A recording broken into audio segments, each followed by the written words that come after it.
Cardiac arrest हो गई। आदमी घर में बैठा था, चाय पी रहा था और लुढ़क गया। एक आदमी को कार्डियक अरेस्ट हो गई, ऑफिस में भी चल बसा, तो उसका फैमिली का क्या होगा? तो लाइफ इंश्योरेंस होना भी ज़रूरी है। क्रिटिकल इलनेस की पॉलिसी ऐसी हो कि हॉस्पिटलाइजेशन हो तभी ही उसको पैसा मिलता है, तो मीनिंग नहीं है। Correct, it's a meaningless policy. Correct. Product है ओमनी केयर करके, ये क्रिटिकल इलनेस इंश्योरेंस प्रोडक्ट है। ये प्रोडक्ट क्या करता है कि किसी भी प्रकार का क्रिटिकल इलनेस हो जाए, क्रिटिकल इलनेस नहीं हुआ, किसी नेचुरल रीजन से मेरी डेथ हो गई तो भी पैसा दे देगी, या एक्सीडेंटल डेथ हो जाए तो भी पैसा दे देगी, 2 करोड़ रुपए दे देगी। डॉक्टर ये कहता है कि आपको ये ऑपरेशन करना पड़ेगा, नहीं तो आपको क्रिटिकल इलनेस हो जाएगा। वैसे केस में भी वो सम इंश्योर्ड का 25% हमें दे देती है, ऑपरेशन के लिए नहीं, आप हमें दे देती है। ऑपरेशन का खर्चा तो हमारा हेल्थ इंश्योरेंस देगा। मान लो 70-80 की एज में आ गया, मुझे क्रिटिकल इलनेस नहीं हुआ और मैंने जो मेरे पैसे भरे हैं विद इंटरेस्ट मुझे वापस चाहिए, तो वो भी मैं ले सकता हूँ। कि जब ज़रूरत नहीं है तब भी और जब ज़रूरत है तब भी।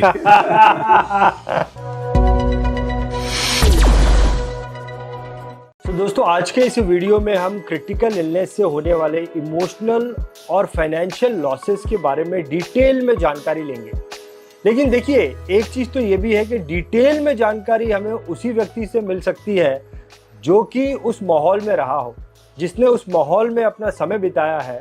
उस व्यक्ति से हमें डिटेल में जानकारी मिल सकती है। आज मैं आपको मिलाने वाला हूँ, मेरे एक बहुत अच्छे मित्र हैं मिस्टर मुरली मेहता, जो कि रिलेशनशिप मैनेजमेंट पर उन्होंने बहुत ज़्यादा काम किया है, बहुत सारे लोगों की हेल्प की है। मिस्टर मुरली मेहता जी के पास मैं आया हूँ।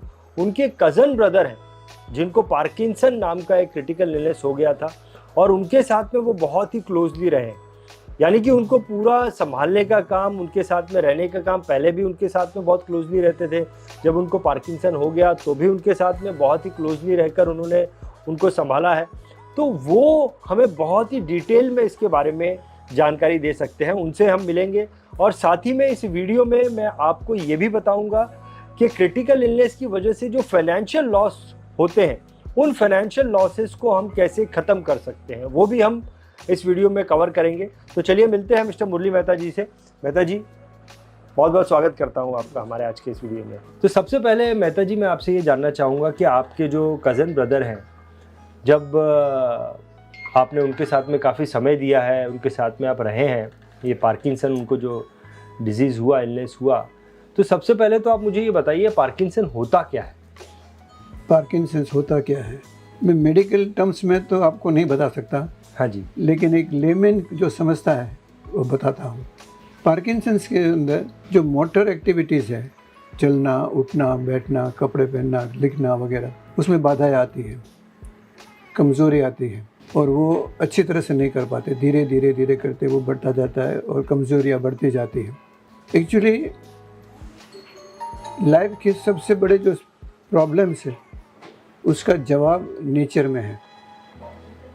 नेचर हमारा सभी प्रॉब्लम का जवाब देती है और नेचर का सबसे बड़ा सिद्धांत है बैलेंस। इतना बड़ा यूनिवर्स है, उसमें बैलेंस का जो फैक्टर है वो अद्भुत है।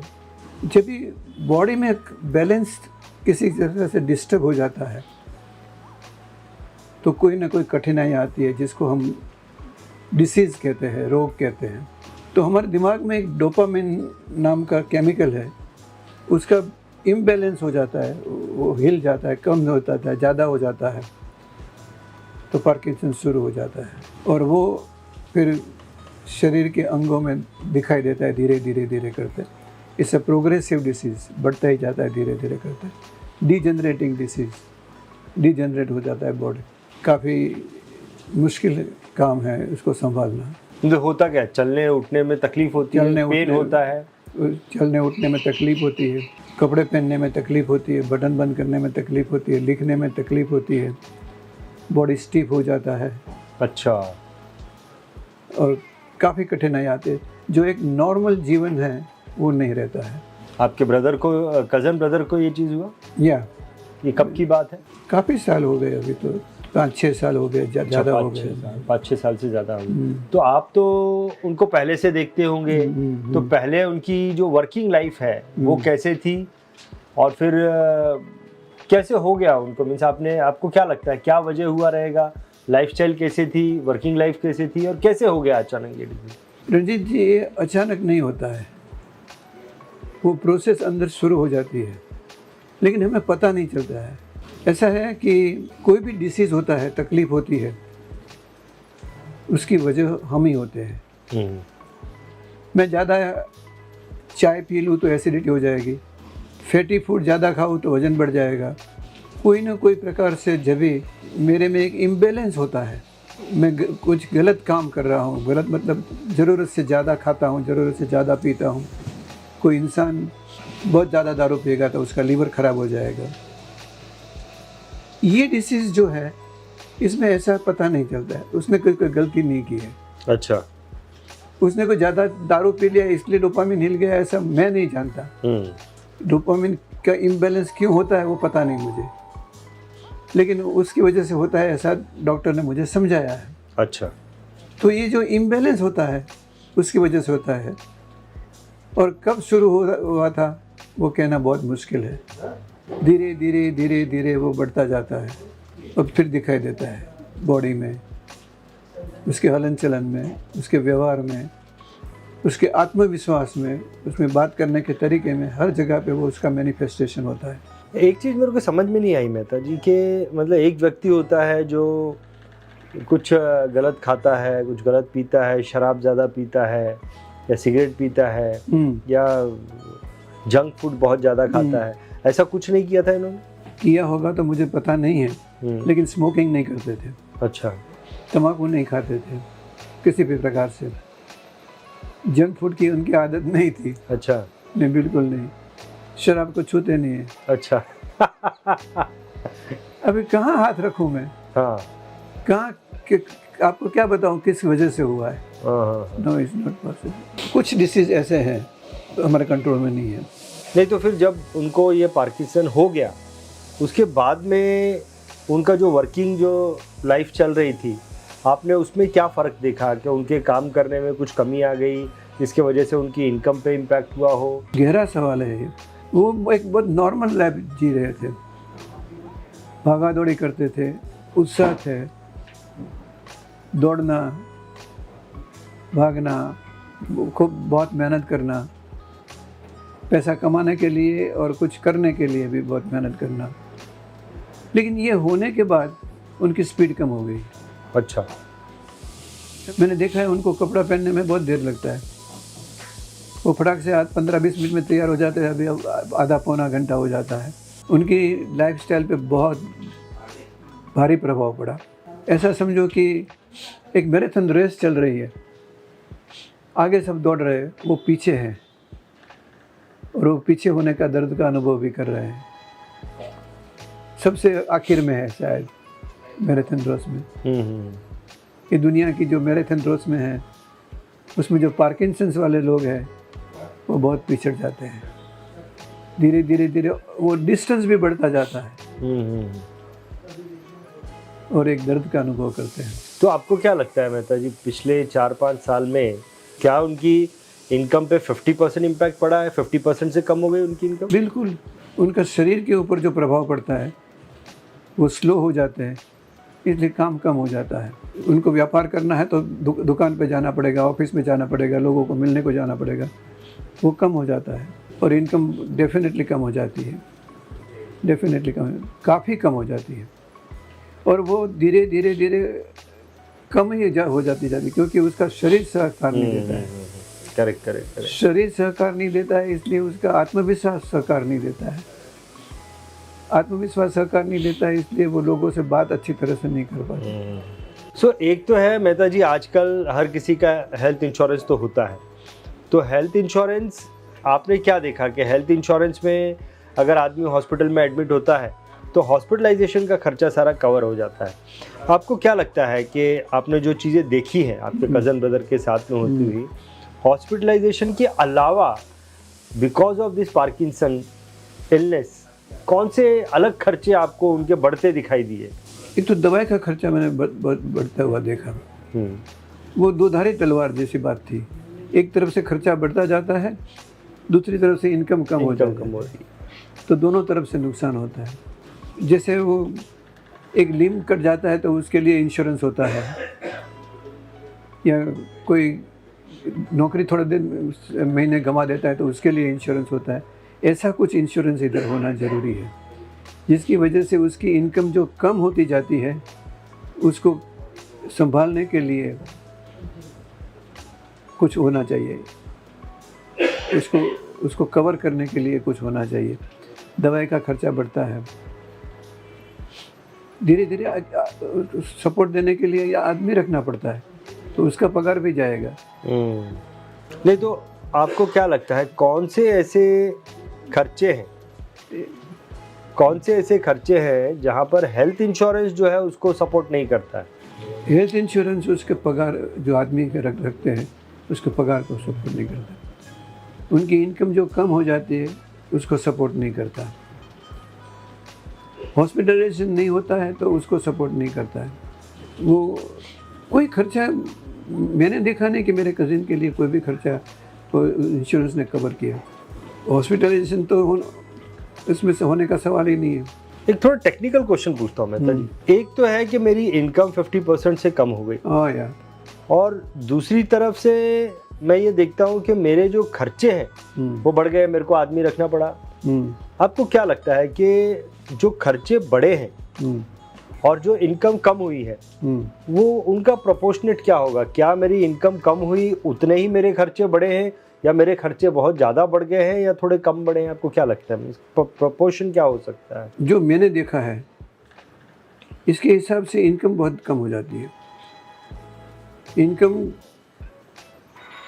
समझो करीबन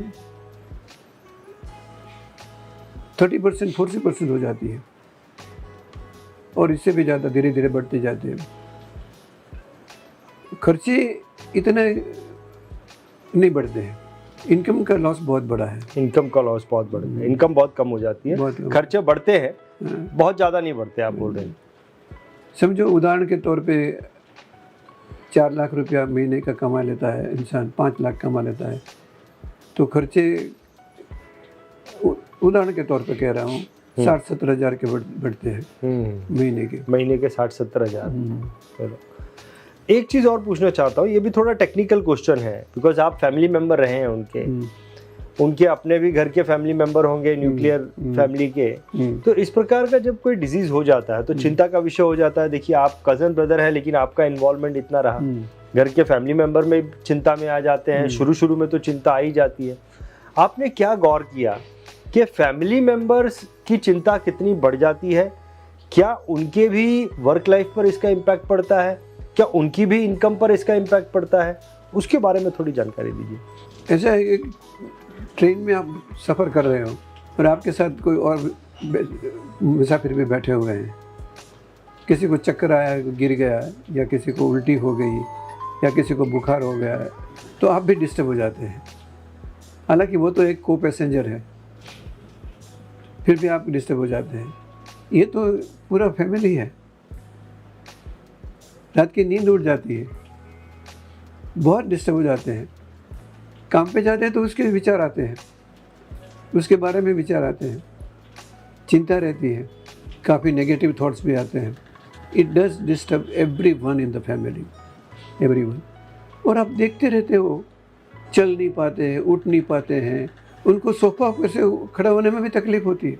it's very disturbing for the whole family, it is very disturbing. क्या फैमिली मेंबर्स में किसी की जो काम कर रहे हैं व्यक्ति, उनकी इनकम पर भी इसका इम्पैक्ट पड़ सकता है? डिपेंड्स कौन सी पोजीशन पे काम कर रहे हैं, किस प्रकार का काम कर रहे हैं, लेकिन ये आंसर इज यस। समझो कि कोई नौकरी कर रहा है, उसको 5 दिन की छुट्टी लेनी पड़े, तो कब तक कंपनी उसको छुट्टी देगी? करेक्ट। एक वक्त आएगा कि पगार काटना शुरू हो जाएगा, तो उनकी इनकम पे ज़रूर असर होती है। कोई बहुत बड़ी पोजीशन पे है तो नहीं होता है। मेहता जी, आजकल इंश्योरेंस के बारे में लोगों का अवेयरनेस धीरे धीरे बढ़ रहा है। हर आदमी जो है अपनी कोशिश करता है कि मैं हेल्थ इंश्योरेंस तो एटलीस्ट लेके रखूं, लेकिन और भी तरह के इंश्योरेंस होते हैं।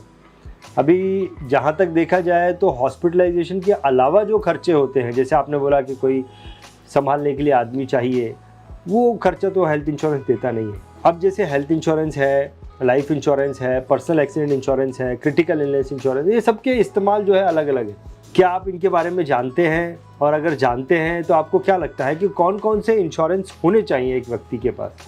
मैं बहुत ज़्यादा तो नहीं जानता हूँ, लेकिन जो थोड़ा बहुत जानता हूँ, एक तो हेल्थ इंश्योरेंस तो होना ही चाहिए, क्योंकि ज़रूरी नहीं यही बीमारी हो, कोई और बीमारी भी हो सकती है। Correct correct. और ये शरीर है, हम गलतियाँ करते रहते हैं खाने पीने में, आराम करने की बाबत में, एक्सरसाइज करने की बाबत में, तो कोई ना कोई बीमारी छोटे मोटे अरसे तक आ ही जाती है। और आजकल हॉस्पिटलाइजेशन बहुत महंगा हो गया है, मेडिसिन बहुत महंगी हो गई है। मैंने उनकी कुछ गोलियां देखी थी, 700 रुपये की 10 गोलियों की स्ट्रिप थी, मतलब एक गोली 70 रुपये की हुई, 70 रुपीज़ की। तो ये खर्चे बहुत ज़्यादा है, तो हेल्थ इंश्योरेंस तो होना ज़रूरी है। करेक्ट। लाइफ इंश्योरेंस होना भी बहुत ज़रूरी है। जो इंसान अपने फैमिली के बारे में सोचता है, उसको लाइफ इंश्योरेंस के बारे में सोचना ही चाहिए। अभी अभी मैंने 2 किस्से सुने, कार्डियक अरेस्ट हो गई, आदमी घर में बैठा था, चाय पी रहा था, लुढ़क गया। एक आदमी को कार्डियक अरेस्ट हो गई, ऑफिस में चल बचा, तो उसका फैमिली का क्या होगा? करेक्ट। तो लाइफ इंश्योरेंस होना भी ज़रूरी है। पर्सनल इंश्योरेंस आपने बताया, वो लाइफ इंश्योरेंस से कैसे अलग है? वही लाइफ इंश्योरेंस नहीं? पर्सनल एक्सीडेंट इंश्योरेंस में एक्सीडेंट के थ्रू अगर डेथ हो जाती है, तो वो पर्सनल एक्सीडेंट पॉलिसी जो आती है, हाँ, जरूर लेना चाहिए। करेक्ट, जरूर लेना चाहिए। पर क्रिटिकल इलनेस की पॉलिसी ऐसी हो कि हॉस्पिटलाइजेशन हो तभी ही उसको पैसा मिलता है, तो मीनिंग नहीं है। करेक्ट। इसे मीनिंगलेस पॉलिसी। करेक्ट। उसको बहुत अलग अलग तरीके से सपोर्ट करना चाहिए। करेक्ट। ऐसा है, छोटी सी इनकम भी चालू रहती है ना, तो वो क्रिटिकल इलनेस में उसका आत्मविश्वास बढ़ता है। करेक्ट। कि हाँ, कि चलो कुछ मिल रहा है। Correct correct. लेकिन वो नहीं मिल रहा है, तो फिर उसकी तकलीफ उसको ज़्यादा। Correct correct correct. Actually Mehta ji, माहौल कुछ ऐसा है इंडिया के अंदर कि क्रिटिकल इलनेस इंश्योरेंस हॉस्पिटल के अलावा जो खर्चे होते हैं उन खर्चों को देने का काम करती है। अभी जैसे कि आपके कज़न ब्रदर के केस में हॉस्पिटल के अलावा जो किसी एम्प्लॉय को रख दिया, उसके जो खर्चे हैं वो देने का काम करती है, या और भी कुछ खर्चे हैं, कहीं बाहर जाना पड़े वो भी करते। लेकिन अनफॉर्चुनेटली इंडिया में ये मार्केट बहुत अनमेच्योर है। इंडिया में क्रिटिकल इलनेस इंश्योरेंस का मार्केट बना ही नहीं। उसकी वजह ये है कि यहाँ पर उस प्रकार का मार्केट नहीं है। That is the reason India में क्रिटिकल इलनेस इंश्योरेंस पर इंश्योरेंस कंपनी ने उतना काम ही नहीं किया है, क्योंकि इसके प्रीमियम भी थोड़े ज़्यादा होते हैं और इसकी रिक्वायरमेंट भी थोड़ी, इसमें कुछ एडिशनल बेनिफिट भी देना पड़ता है। दैट इज़ द रीज़न यहाँ पर वो मार्केट जो है वो बना ही नहीं। लेकिन मैं आपको थोड़ी सी जानकारी देना चाहता हूँ क्रिटिकल इलनेस इंश्योरेंस के बारे में। क्रिटिकल इलनेस इंश्योरेंस लेना किसको चाहिए और क्यों इंडिया के अंदर ये मार्केट जो है वो अनमेच्योर्ड है। It is like, no doubt critical illness थोड़ा सा एक्सपेंसिव है। क्रिटिकल इलनेस इंश्योरेंस उस व्यक्ति को लेना चाहिए जो व्यक्ति एक कार चलाता है, उसको कार की ज़रूरत है, लेकिन वो कार जो है वो मारुति कार ही चलाता है। लेकिन अब मारुति कार भी मेरे कार का काम तो कर देती है एक जगह से दूसरी जगह पे जाने के लिए, लेकिन फिर भी अगर कोई व्यक्ति मारुति कार के ऊपर की कार चलाता है, होंडाई गाड़ी ले लिया, यानी कि वो मारुति कार मान लो 8-10 लाख में ले सकता है एक जगह से दूसरी जगह पे जाने की, लेकिन फिर भी वो 15 लाख की गाड़ी लेता है या 20 लाख की गाड़ी लेता है या 25 लाख की गाड़ी लेता है। ऐसे व्यक्ति को क्रिटिकल इलनेस इंश्योरेंस लेना चाहिए। लेकिन ये जो मार्केट है ये छोटा है, मारुति कार या उससे नीचे वालों का मार्केट बहुत बड़ा है, इसीलिए इंडिया में क्रिटिकल इलनेस इंश्योरेंस पे उतना काम नहीं हुआ है। अब इंडिया में तो क्रिटिकल इलनेस इंश्योरेंस जो है वो बहुत अनमेच्योर्ड है, यहाँ पे पॉलिसीज़ वैसी बनी नहीं है। लेकिन इंडिया के बाहर कई सारी ऐसी इंटरनेशनल इंश्योरेंस कंपनीज़ हैं जिन्होंने क्रिटिकल इलनेस इंश्योरेंस को बहुत अच्छे से डिज़ाइन किया है। क्योंकि इंडिया में क्रिटिकल इलनेस इंश्योरेंस अवेलेबल नहीं है, वो किसी फॉरेन कंपनी से क्रिटिकल इलनेस इंश्योरेंस ले सकता है। इसका मैं आपको एक एग्जांपल भी देता हूँ। सन लाइफ इंश्योरेंस कंपनी ये दुनिया की एक बहुत बड़ी लाइफ इंश्योरेंस कंपनी है, करीबन 150 साल से पुरानी कंपनी है, कनाडा की इंश्योरेंस कंपनी है। इंडिया में भी उसका बिरला सन लाइफ, बिरला के साथ में टाइप है, बिरला सन लाइफ करके कंपनी है। लेकिन सन लाइफ का हांगकांग में एक इंश्योरेंस कंपनी के साथ टाइप है और वो इंश्योरेंस कंपनी है Sun Life Hong Kong Life Insurance Company. ये जो कंपनी है इसने बहुत अच्छा क्रिटिकल इलनेस इंश्योरेंस जो है वो डिज़ाइन किया है। और ये क्रिटिकल इलनेस इंश्योरेंस, जैसा कि आपने एक प्रश्न किया था, आपने बोला कि ये ऐसा होना चाहिए कि ये हॉस्पिटलाइजेशन के अलावा जो नीड है उसको पूरी कर सके। अब ये क्या नीड पूरी करती है मैं आपको बताता हूँ। ये जो हांगकांग की Sun Life Hong Kong Life Insurance company है, इसका एक प्रोडक्ट है ओमनी केयर करके।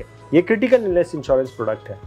ये प्रोडक्ट क्या करता है कि किसी भी प्रकार का क्रिटिकल इलनेस हो जाए, फॉर एग्जाम्पल मैंने 1 करोड़ की पॉलिसी ली है या 2 करोड़ की पॉलिसी ली, किसी भी प्रकार का, अब आपके ब्रदर को एग्जाम्पल ले लेते हैं, अगर इनको क्रिटिकल इलनेस हुआ तो वो 2 करोड़ रुपए उनको दे देती थी।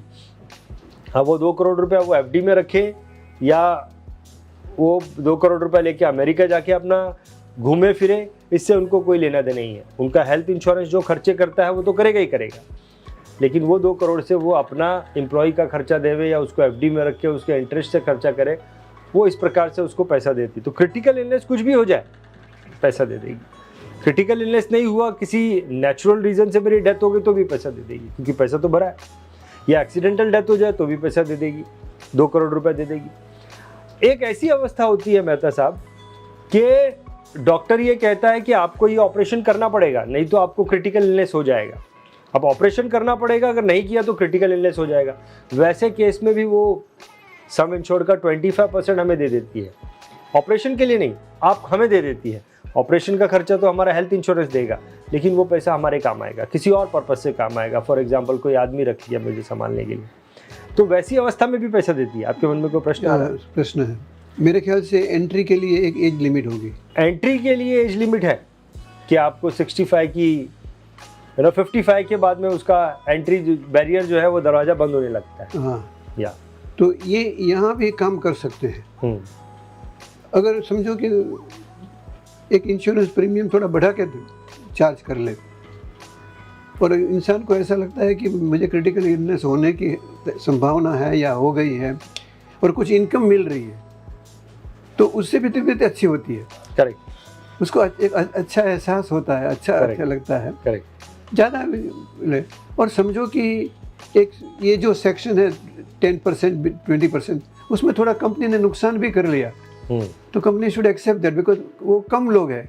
करेक्ट। बहुत कम है, और बाकी का जो ज़्यादा लोग हैं वहाँ प्रॉफिट कर रहे हैं। करेक्ट। लेकिन इससे आदमी को एक अच्छा महसूस होगा। करेक्ट। एक इनकम, एक सहारा का भाव आएगा कि मुझे कुछ सहारा है। करेक्ट। मैं अकेला नहीं हूँ, मेरी इनकम है। करेक्ट।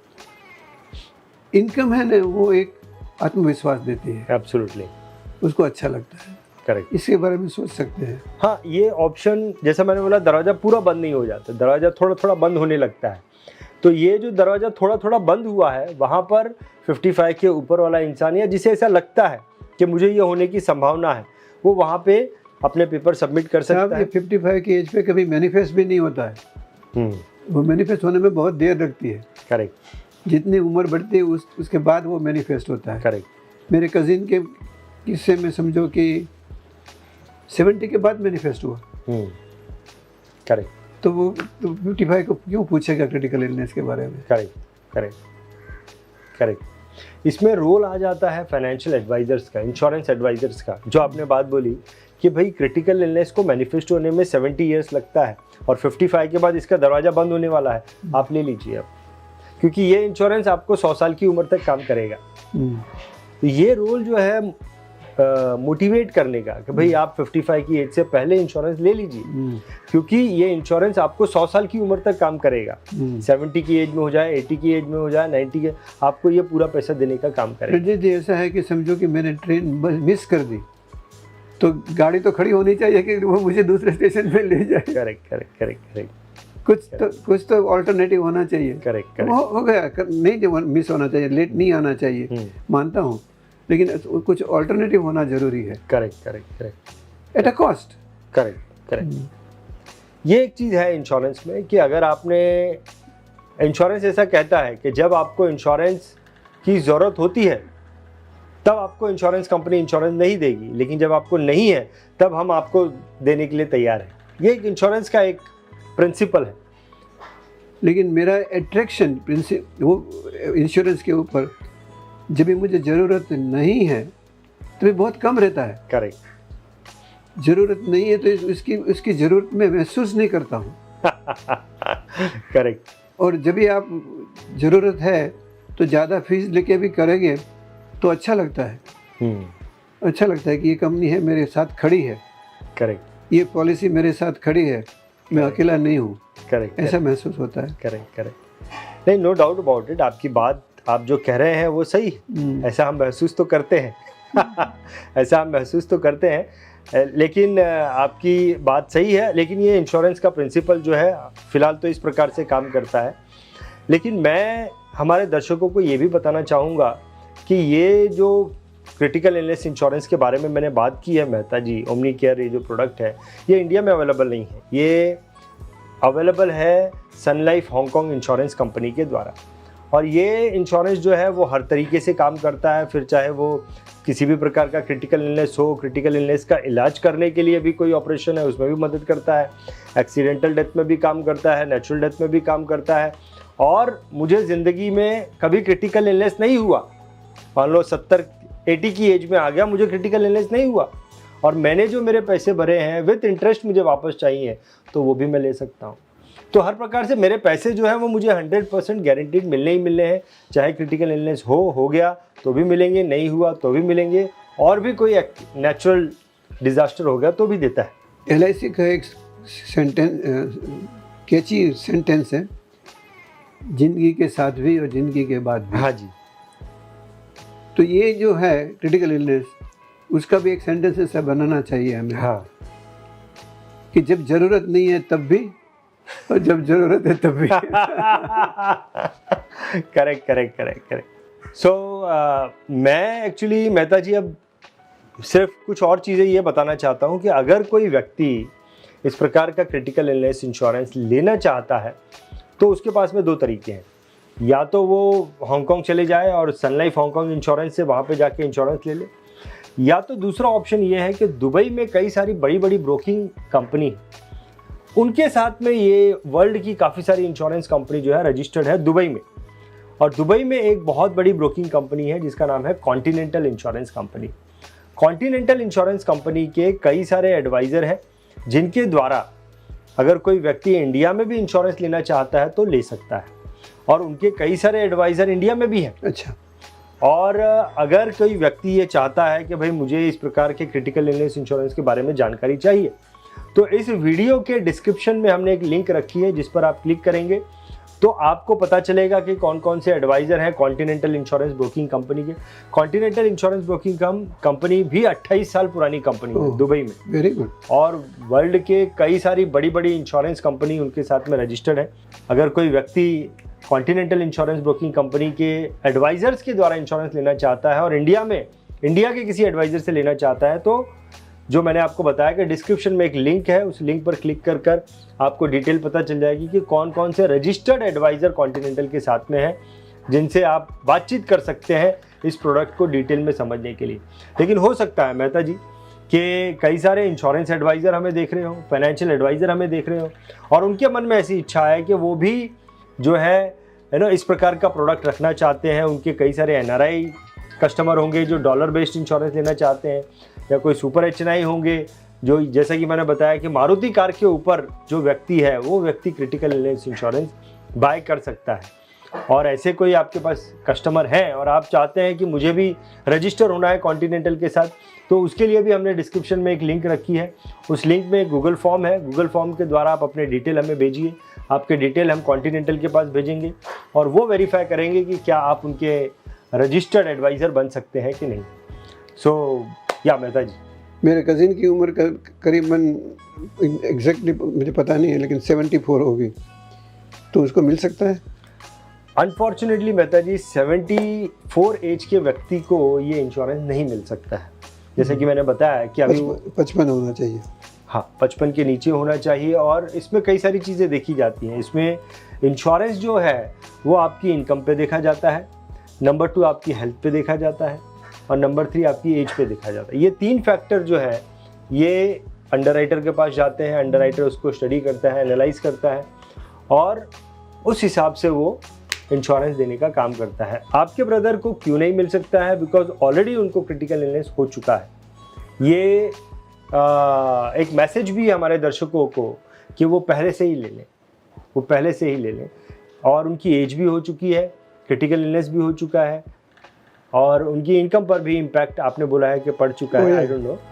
तो ये सारी चीज़ों की वजह से उन्हें क्रिटिकल इलनेस इंश्योरेंस नहीं मिलेगा। सो एनीवे मेहता जी, लेकिन आपसे मैंने जो बातें की हैं और जो जवाब आपने मुझे दिए हैं वो बहुत ज़्यादा मोटिवेट करते हैं हमारे दर्शकों को। जो भी लोग सुन रहे हैं, जानकारी भी देते हैं पार्किंसन के बारे में, और बहुत 360 डिग्री एंगल जो है ये हम इस बातों के द्वारा हमारे दर्शकों तक पहुंचा पाए। तो मेहता जी, बहुत बहुत धन्यवाद करना चाहूँगा आपको कि आपने अपना समय निकाला और मोस्ट वेलकम, इतनी डिटेल जानकारी हमें दी। बहुत बहुत धन्यवाद। Thank you. DITV YouTube channel पर सब्सक्राइब करिए, बेल आइकन दबाएं।